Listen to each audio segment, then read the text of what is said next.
1h13. O tempo não para, a informação continua.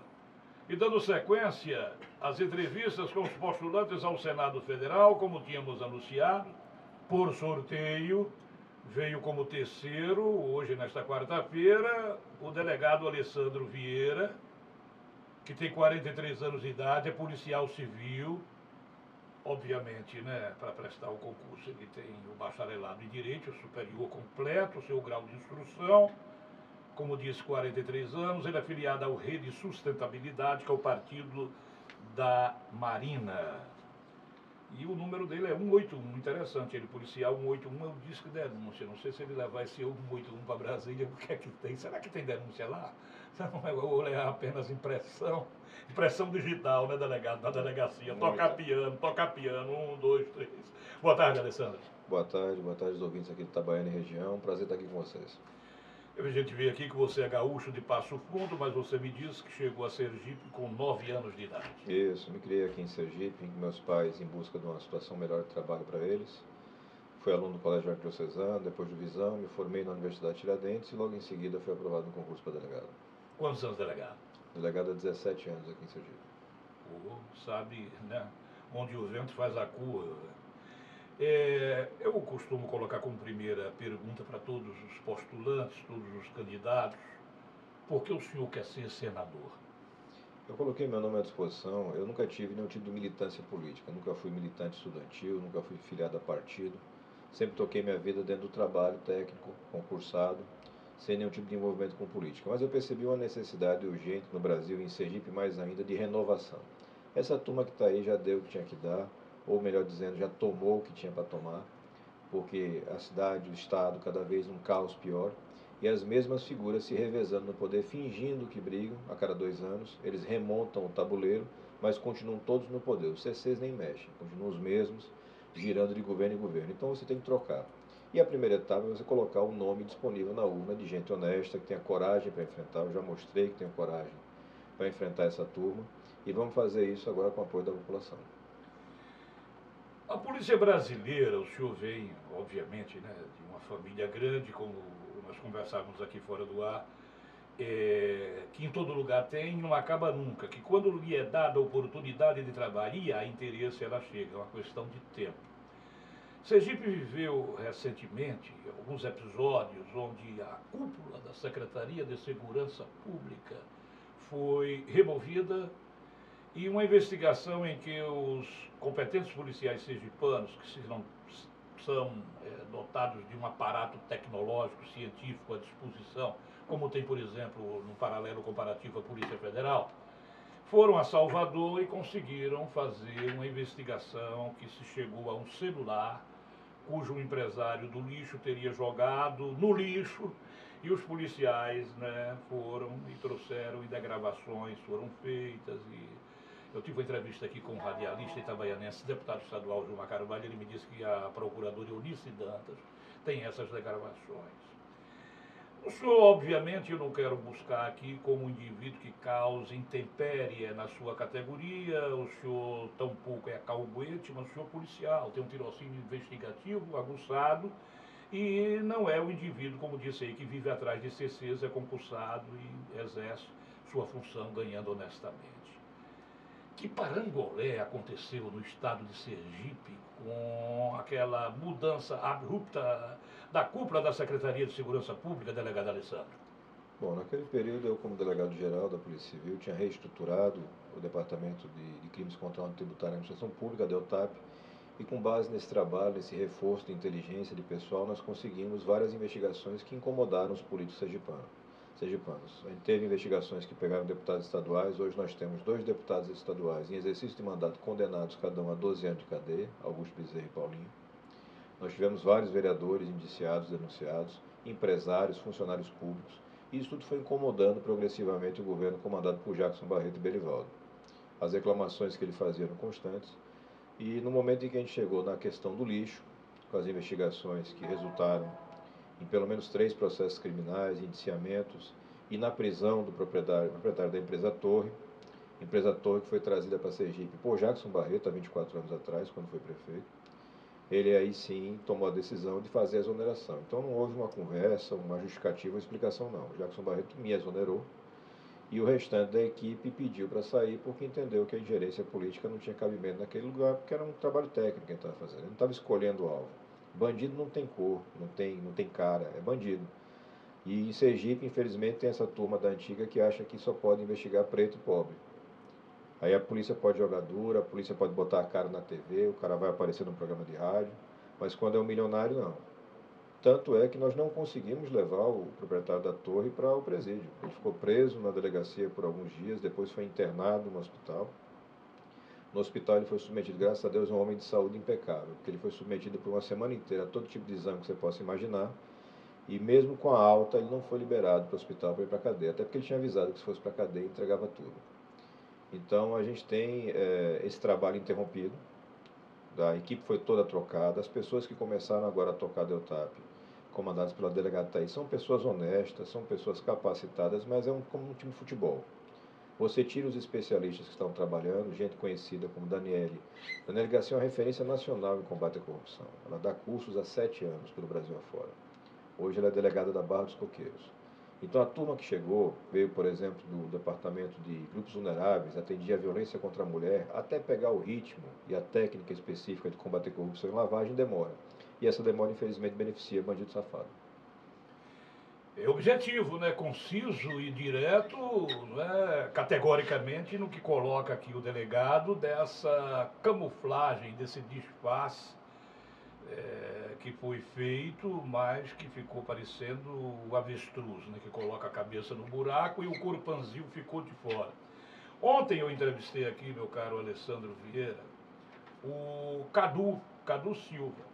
Obviamente, ele fez a sua explanação, aquela pergunta que eu te fiz para ele também, como ao primeiro candidato, todos que aqui vêm porque quer ser senador.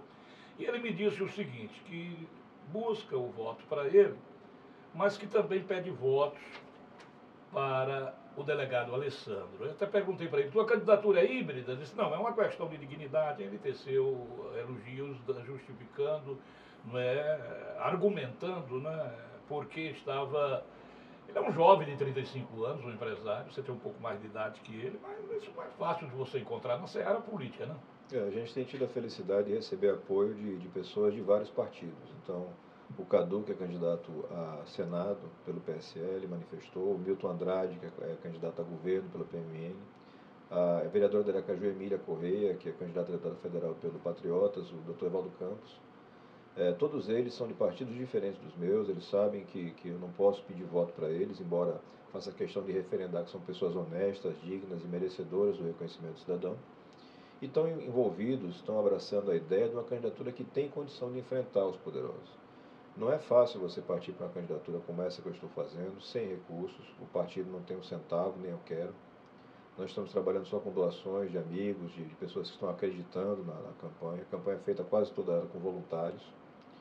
E aí as pessoas começam a abraçar e perceber. E na medida que você vai caminhando pelas ruas, vai vendo a repercussão, a aceitação que a população tem, vai somando as pessoas de bem. E a realidade de Sergipe é essa, não é diferente do Brasil.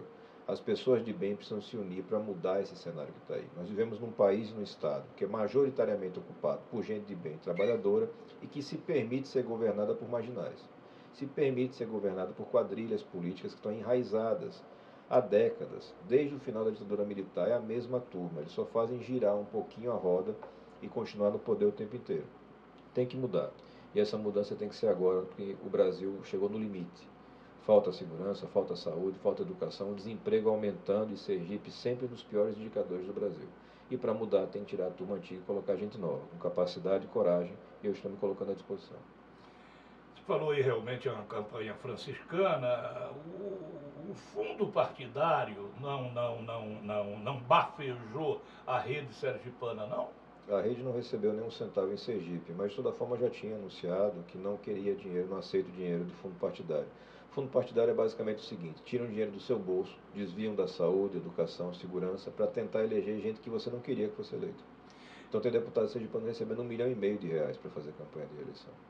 Quer dizer, se soma 1 bilhão e 700 milhões e 700 mil do fundão partidário, tem mais o fundo eleitoral, o fundo partidário é 900, quase 1 bilhão, e quando vai a dedução do imposto de renda para o tal horário eleitoral gratuito, que não é nada gratuito, fica em torno de 3 bilhões e meio para se colocar, como você disse aí, aqui no Nordeste a gente tem um ditado que muda as figuras, mas o reisado é o mesmo. O reisado é o mesmo. Então, na mão dos chefões dos partidos, que eu costumo dizer, o pessoal fica aí, eu sei que é de alta periculosidade, o Comando Vermelho, o PCC, não sei, no Rio antigamente tinha também o Comando Jacaré, o terceiro comando, parece que ainda tem um terceiro comando lá para o Rio, mas perto aí dessas gangues, né, que são intituladas como partidos políticos, o senhor tem tirocínio de investigativo com experiência, como a questão sindical, eu contei hoje aqui,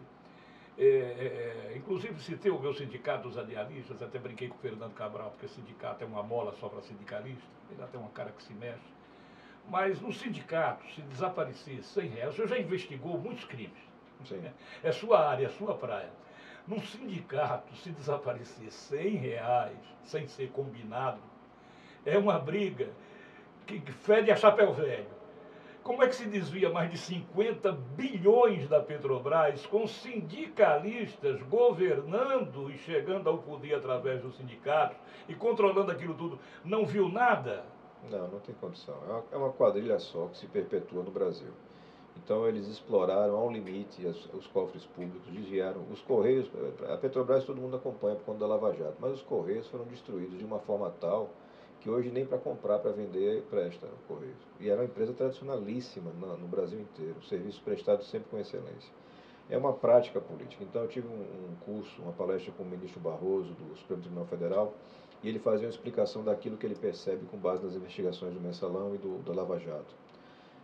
O sistema funciona de uma forma inteligente. Ele escolhe candidatos, financia esses candidatos, garante a eleição desses candidatos e depois ele passa 4 ou 8 anos recebendo de volta tudo aquilo que ele gastou. E esse dinheiro que é devolvido não sai do bolso do político, ele sai do nosso bolso. São impostos cada vez mais altos, desvios cada vez mais escandalosos e a gente tem que sair dessa armadilha. Começa a sair como? Na eleição, escolhendo gente que não está no bolso dessa turma. Porque quem está no bolso do empresário, quem está no bolso dos esquemas, vai passar o seu mandato inteiro pagando favor. É assim que funciona, sempre funcionou assim. Tem que colocar gente que tem independência. Você pode chegar lá e fazer o que é necessário. Então, por exemplo, nós precisamos mudar os nossos códigos de processo penal. A gente precisa de processos mais rápidos. Mas se eu tenho adversários que têm 12 anos respondendo a processo, você acha que um cidadão desse quer mudar alguma coisa? Quer tornar a justiça mais rápida? Quer tornar as penas mais duras? É claro que não, ele tem medo de ir para a cadeia. Ele quer se proteger a vida inteira. Você acha da prisão em segunda instância? Eu acho que tem que ser a prisão na primeira instância. Na maior parte dos países é assim que funciona. A presunção de inocência, o cidadão que está ouvindo, a Constituição Federal Brasileira e a maioria das constituições dos países garante que a pessoa é inocente até que se prove o contrário. Mas depois que a justiça se manifesta na primeira instância, nos países civilizados do mundo, se inverte essa presunção. Passa a ser presumidamente culpado, começa a cumprir a sua pena. É por isso que você tem no Brasil tanta impunidade e lá fora não. É porque lá fora o cara sabe que processo da cadeia. Aqui não. Eu tenho André Moura, meu adversário nessa campanha, ele responde a 12 processos, um deles tem 12 anos. Tem 12 anos que esse cidadão responde a um processo por desvios na época da Prefeitura de Pirambu. Foi condenado em primeira instância, foi condenado em segunda instância. Conseguiu em terceira instância que voltasse o processo para o começo, para começar tudo de novo. Isso não é justiça. Já dizia Rui Barbosa, justiça lenta é injustiça. Ele que foi político, inclusive senador, né, e foi jurista, claro, Águia de Aia. Chegou a dizer, inclusive, que a ditadura mais forte que tinha era do judiciário, porque depois que chegasse na última instância ele decidisse, ia recorrer para onde? Exatamente. Candidato Alessandro Vieira, delegado Alessandro Vieira, com exceção de Antônio Carlos Valadares, que aparece com 18,9%, segundo o Instituto Única, que publicou com a TV Atalaia a última pesquisa. Veja bem, excetuando ele, que ele aparece realmente num patamar mais elevado, quase 19%, 18,9%. Inclusive o único deu 18,9% para ele e deu 18,9% exatos também para o filho. Coincidiu, pai e filho, né? Então, ele vem aqui, por exemplo, o senhor aparece com 5,6%. Na frente do Rogério Carvalho, que tem 4,9%, e o Rogério é do PT, né? praticamente empatado com o Pastor Heleno do PRB, que tem 5,8. O senhor falou em André Moura e ele está um pouquinho acima, 2 pontos percentuais, quer dizer que diante que de 3 para cima ou para baixo, que o Instituto diz, é um empate técnico, o André 7,6. E, né, o famoso Jackson Barreto, que aparece com 9, entendeu? Está um tanto quanto preocupado agora de marcha ré. A Polícia Federal está querendo saber como é que está a coisa. Me diga aqui, quanto tempo o senhor tem no rádio, na televisão? Quantas inserções, por exemplo, o senhor tem? 30 inserções, na média de 4 segundos. Não tem a menor condição de você apresentar proposta, mal o nome. A minha sorte é que o nome é pequeno, Delegado Alessandro. E você faz isso nos 4 segundos? Eu confesso que não assisti ainda. A gente tem colocado apenas isso, o nome e o número, nos 4 segundos. A gente vai ter algumas inserções de 30 segundos onde você consegue falar um pouco de alguma proposta. Meio minuto, se tiver objetividade, consegue levar alguma coisa. Fazer. Mas assim, são candidatos que têm concentrados no seu poder um volume imenso de dinheiro. Jackson, Rogério, Pastor Heleno, André, tem todo o tempo do mundo na propaganda, mas acontece um fenômeno interessante. Quando você está com esse dinheiro todo e com esse tempo todo, mas você não tem o que falar, você vai ter que contratar algum grande marqueteiro para inventar uma mentira, para fingir aquilo que você não adianta. É o que você vê no cenário das pesquisas. Por que Jackson Barreto, um homem que já foi tudo no Estado, tem um desempenho tão baixo? Porque o povo finalmente entendeu que o governo dele não presta, que a atuação dele não presta, que aquilo que ele faz é prejudicar o cidadão. Não adianta sorriso fácil, não adianta tapinha nas costas, não adianta simpatia não. Você precisa de gente séria que possa encarar os problemas que nós temos e apresentar soluções de verdade. Então a campanha vem crescendo. É uma satisfação ver as pessoas simples do interior do estado abraçando a campanha, pedindo material para poder divulgar. Tudo voluntário, a gente não paga nada.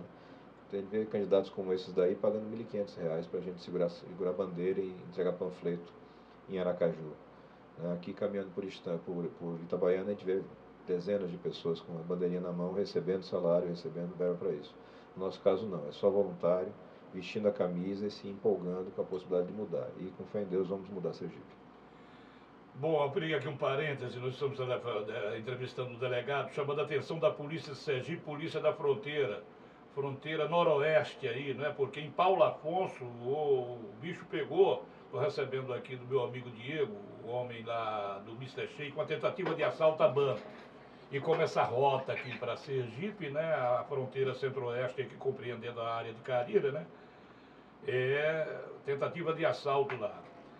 Aqui, como tem uma velha tônica, né, os carinhas que explodiram o Bradesco de Itabaianinha, parte foi para o Beleléu. Doutor João Eloy, seus colegas da antiga sempre disseram que o senhor é amigo dos bancos. O Almir Andrade, a minha amiga Lília, desde Olinda, lá em Pernambuco, disse que está sem transmissão.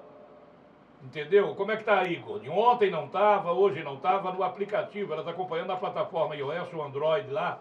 E a gente não está aí na conexão que a gente anuncia na abertura do programa. Pode acompanhar aí, fmitabaiana.com.br, Radiosnet, no Garden, Facebook, Instagram, enfim. Não é isso? O senhor falou Sergipe. Sergipe é o menor ente federado, tem 75 municípios, obviamente o senhor residente em Aracaju, que tem o maior contingente eleitoral, a Grande Aracaju também compreende com Socorro o segundo colégio, o Lagarto é o terceiro, Itabaiana é o quarto, e dos demais municípios sergipanos, o senhor tem percorrido o estado de Sergipe, o senhor tem tido, por exemplo, eu acredito que quando o indivíduo, eu já fui candidato, eu também nunca comprei voto, viu, Alessandro? Nem nunca vendi.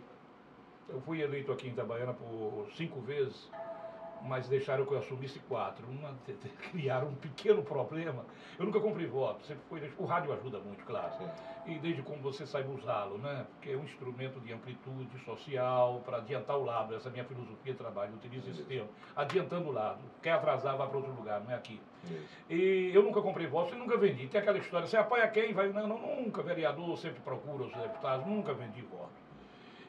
Eu tenho certeza que o apoio que você tem encontrado nas diversas plagas sergipanas, onde você passa em qualquer município sergipano, ele tem sido espontâneo, não é isso? Exatamente. Nós estamos recebendo convite de pessoas de diversos municípios. A gente já tem aproximadamente 600 voluntários cadastrados, são mais de 50 municípios. E para cada um deles a gente reserva um tempo para poder ir até a cidade, conversar, reuniões de pequeno, médio porte, levando material para que possa ser divulgado o nome a partir do momento que for possível fazer isso. Não é fácil por conta dos poucos recursos, mas por outro lado o fato de Sergipe ser tão pequeno e ser tão ligada à capital facilita. Então, uma campanha é feita basicamente conversando com as pessoas e utilizando muito o rádio. O rádio é o meio mais democrático, ele garante mais tempo para você conversar. O cidadão que está ouvindo a entrevista consegue fazer uma comparação com os outros candidatos, entender com clareza. Então, você tem programas, por exemplo, que tem uma brincadeira divertida que é o de dar nota para os adversários. Me perguntam e tudo que me perguntam eu respondo. Eu não gosto de esconder jogo nem esconder resposta. Mas a maioria dos adversários não tem coragem sequer de dar uma nota para o outro, porque estavam todos juntos no mesmo coxo. Há pouco tempo estavam todos abraçados no mesmo palanque. Então eles não podem falar mal um do outro, eles não podem criticar um ao outro, eles têm que ficar convivendo sempre. E no meu caso não. Eu sou diferente dessa turma, quero mudar, defendo a mudança e tenho capacidade para trabalhar para que aconteça. Você tem plano de saúde, Alessandro? Tenho plano de saúde. Não é dos melhores, mas atende à necessidade. Mas você está sendo postulante, é o melhor plano de saúde do mundo. Isso. É o do Senado da República do Brasil. Perpétuo, então logo você bota o pé naquele carpete, você tem direito à sua aposentadoria e você tem direito a um plano de saúde perpétuo para você mesmo e para sua família. Eu já anunciei e no primeiro dia renuncio às duas coisas. Renuncio à aposentadoria, eu tenho profissão, sou delegado de polícia, renuncio a esse plano de saúde eterno, que é uma vergonha. É você humilhar o cidadão comum, porque um senador da República, ele e sua família, eternamente vão ter direito. Mas com esse serviço de saúde que tem no Brasil, você teria coragem de fazer? Olha, sinceramente, eu não quero aqui dizer que sou mais honesto que ninguém. Sim. Cada um, a história nossa, quem escreve a nossa conduta, não é? O Lao Tse dizia, o bem conduzido não será seduzido e o bem arraigado não será desarraigado. Né? Que o honesto no pouco é honesto no muito e desonesto no pouco é desonesto no muito. Né? Exatamente. Então, veja bem, com um país que vive uma situação dessa, eu poderia abrir mão aí em outras coisas que você falou. Quando chegasse nesse aspecto de saúde com a família, diante dessa situação que a gente vê, as pessoas morrendo na porta dos hospitais, os planos de saúde que você paga, na hora que você precisa tem que entrar na justiça, que eles não querem cobrir, é como seguro, fica ligando para a gente para fazer seguro de carro, seguro de casa, plano de saúde, toda hora o telefone, até infringir a lei, aquela que não pode estar alugando a paciência de ninguém, eles infringem. Na hora que você precisa de ir lá para cá, muitas vezes aí eles negam, criam um protocolo danado. E você tem que entrar na justiça para obter. Então, eu não sei se nesse caso da saúde, porque quando eu fui vereador não tinha a lei Capiberibe, mas pela primeira vez a gente fez o seguinte, pegou a prestação de contas de cada centavo que entrou na Câmara, a gente lia aqui, botava no mural da Câmara, enviamos aqui para o Judiciário, para o Ministério Público, Associação Comercial, Rotary Clube, Maçonaria, os clubes de serviço, as entidades de classe, tudo. E não tinha ainda a lei da trânsito, eu presidi de 2001 a 2002. Porque eu passei mais de 20 anos, quando eu comecei no rádio, dizendo, vem cá, o cobrador de ônibus, todo dia ele presta conta, pô, o caixa da loja, do banco. E por que é que no poder público não pode ser transparente? Você sabe como é que é? A transparência no Brasil é mais opaca do que... Isso, é muito difícil conseguir os dados. O que você acha de 8 anos de mandato para um senador? Eu acho excessivo. Eu sou contrário à reeleição para majoritários, acho que a gente tem que acabar com a reeleição. Você ter casos como esse de Valadares, 24 anos, caminhando para 32 anos de Senado, é um desserviço para a democracia. A democracia tem que ter giro de pessoas. Eu sou contrário a toda forma de privilégio, e a questão da reeleição é um privilégio, porque o candidato parte de uma situação altamente privilegiada para a disputa. É preciso dar o exemplo, cortando os privilégios todos que você tem lá. Um senador da República custa algo como R$200 mil por mês. Um senador honesto, que trabalha de uma forma objetiva, eu tive lá em Brasília conversando com o senador Regufe, do Distrito Federal, que é um exemplo da economia, e ele me mostrava os dados, e um senador que trabalha como ele tem condição de economizar até 18 milhões de reais ao longo dos 8 anos de mandato. 18 milhões de reais? Só com a economia no exercício do mandato. Então o senador pode empregar 55 assessores. O Regufe emprega, salvo engano, 9 ou 10. É o padrão que a gente quer manter também lá no Senado. 9 ou 10 pessoas, não mais que isso, você atende perfeitamente um serviço de alta qualidade. Você não precisa ter 2, 3 carros à sua disposição. Você não precisa ter toda aquela coisa de privilégios, de vantagens que estão arraigadas no político tradicional brasileiro. Então é muito exemplo. E a questão da saúde é aquela situação. Eu trabalho, tenho meu emprego, minha esposa trabalha. Os nossos 3 filhos são bem assistidos do seu ponto de vista de saúde, educação. Eu não vejo necessidade de criar um privilégio tamanho só por conta de ser senador da República. O senador é um servidor público, ele está prestando um serviço voluntário, temporário à sociedade. A gente tem que retomar esse entendimento antigo.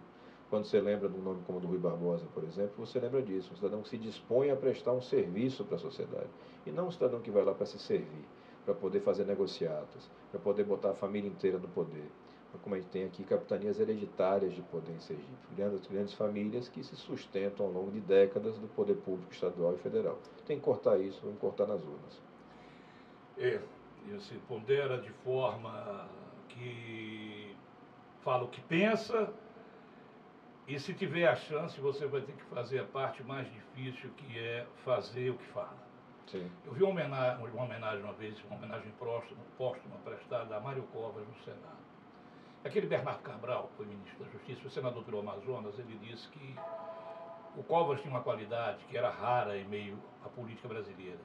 Diz que ele falava o que pensava, que você sabe que político geralmente não fala o que ele pensa. Se ele falar o que ele pensa, o povo corre. E que mais ainda, que ele fazia o que falava. Isso mesmo. Então, veja bem, você tem sido muito firme, eu diria, nas suas propostas.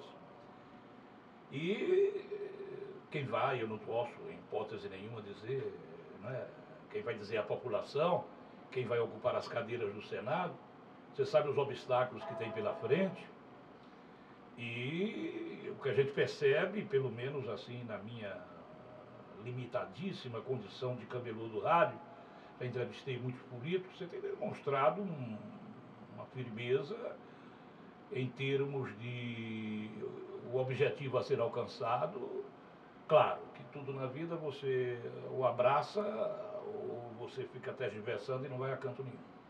Mas eu vou fazer o seguinte, viu? Eu vou deixar uma pergunta no ar.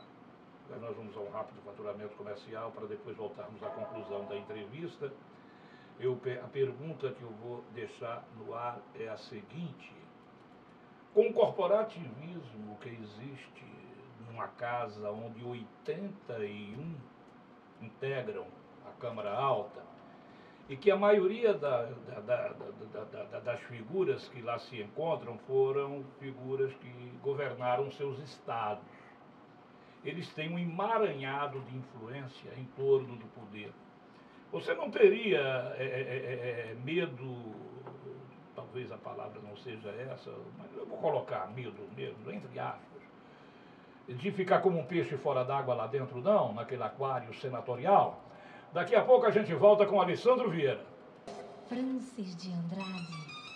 1h34, 1h34, o tempo não para, a informação continua. Nós estamos entrevistando o candidato ao Senado Federal, delegado Alessandro da Rede, que vai concorrer com o número 181. O senhor tem uma memória boa, a pergunta ficou no ar, o senhor vai para uma casa que tem uma tradição de que governadores, ao concluir seus mandatos, vão lá, né, para a senatória, e diante de um corporativismo, da longevidade, chega um jovem delegado, eu diria não tão jovem cronologicamente, mas politicamente sim. É um estreante. E o senhor não iria sentir um peixe fora d'água lá no aquário senatorial? O senhor usou exatamente a mesma imagem que eu tenho utilizado, que é de um aquário, né? As pessoas vão para Brasília, se escondem no aquário e ficam administrando de lá, sem contato com a realidade. O que nós pretendemos fazer é justamente quebrar as paredes desse aquário. A gente tem que permitir que o oceano administre, não o aquário. A gente tem que garantir que o cidadão possa se envolver cada vez mais com a decisão política. A gente conhece bem, a história mostra que quando a população se manifesta, a imensa maioria desses políticos abaixa a cabeça e obedece. Eles não querem confrontar o povo porque eles não querem confrontar o voto. Hoje eles vivem num conforto muito grande porque ninguém denuncia, ninguém enfrenta, ninguém apresenta alternativas. Parece que é tudo igual. Como parece que é tudo igual, o cidadão se desanima. Você vê hoje as pesquisas apontando metade da população sem querer sair de casa para votar. E eu compreendo perfeitamente e concordo. Quem é que vai se animar a sair de casa para votar para escolher entre Jackson, Valadares, André e Rogério? Não tem como se animar com isso. Então é um desafio muito grande você trazer a população para perto desse movimento novo. É uma nova política que está sendo construída, longe dos partidos tradicionais, longe desses esquemas de financiamento, buscando conversar com as pessoas. Então, chegando a Brasília, eu tenho absoluta certeza, nunca me intimidei em lidar com figuras poderosas, não vai ser dessa vez. Tenho a certeza que chegando lá vou conseguir rapidamente compreender como funciona o giro político interno e saber utilizar a opinião pública, a manifestação do cidadão, para forçar a aprovação daqueles projetos que nós precisamos. Nós precisamos mudar muita coisa, o Brasil precisa mudar muita coisa em termos de leis e precisa de gente com coragem e capacidade para fazer isso. Delegado Alessandro, quem são seus suplentes? Os meus suplentes são o primeiro suplente Fernando Carvalho, que é um jovem ambientalista, fundador da rede aqui em Sergipe, e o segundo suplente o Major Ildomário, da Polícia Militar, foi comandante da Guarda Municipal Nacional de Socorro, participa da Associação dos Militares. São figuras que estão me ajudando muito para manter um padrão de comportamento. É gente que tem sua profissão, tem sua carreira, não faz da política um meio de vida e que tem um forte objetivo de renovar a prática política brasileira. E tenho certeza que vão me ajudar nessa batalha. Meu caro candidato Alessandro Vieira, dada a exiguidade do tempo, nós estamos chegando no patamar de limite para todos os candidatos. O senhor tem 2 minutos para acrescentar aquilo que nossa curiosidade jornalística tenha deixado escapar e que seja do seu interesse para alcançar, não é, a nossa audiência, que graças a Deus e essa gente inteligente que continua ligada com a gente é boa para fazer sua conclusão no sentido de sua caminhada ao Senado Federal. Bom, primeiro de tudo agradecer a oportunidade e o espaço. O rádio vem fazendo um papel importantíssimo pela democracia em Sergipe e no Brasil. A FM trabalhando aqui de parabéns pela estrutura, pela qualidade das perguntas e do trabalho que fizemos. Pedir ao cidadão sergipano, em especial o povo aqui da Serra, que abra os olhos e veja que desta vez tem gente diferente na urna para você escolher. Se você está revoltado, quem está aí, está sentindo falta de saúde, de segurança, principalmente aqui na Serra, de educação, de oportunidades de emprego, a hora é de mudar na urna. E você tem uma alternativa concreta, o delegado Alessandro, número 181, vai ter a capacidade de fazer para você aquilo que você sonha em termos de política. Leis mais duras, processos mais rápidos, o fim da impunidade. Combater essa corrupção que ataca o Estado brasileiro de todas as formas e garantir que sobre dinheiro para fazer aquilo que nós precisamos. Eu agradeço demais a oportunidade e tenho certeza que vamos estar juntos nessa luta pela renovação. E agradecer também a presença da Laísa Bonfim, que vem assessorando aqui o delegado Alessandro. Candidato, delegado, cidadão, boa sorte na sua caminhada. A campanha política é uma coisa estafante, tem que ter muita compreensão da família, não é? Mas principalmente a firmeza de propósito e na vida tudo que vale a intenção. Eu coloco como seu juiz, sua consciência, porque eu sabe perfeitamente qual é seu objetivo, qual é sua intenção. E o que eu tenho a desejar é que, como cidadão, como ser humano, você faça a sua travessia com a firmeza que você demonstra e com o espírito de paz predominante em toda a sua trajetória. Muito obrigado e vamos em frente. Boa tarde. Boa tarde. Tranquilo. Minha cara Laísa Bonfim, muito obrigado. Bom trabalho para você e boa sorte também na campanha.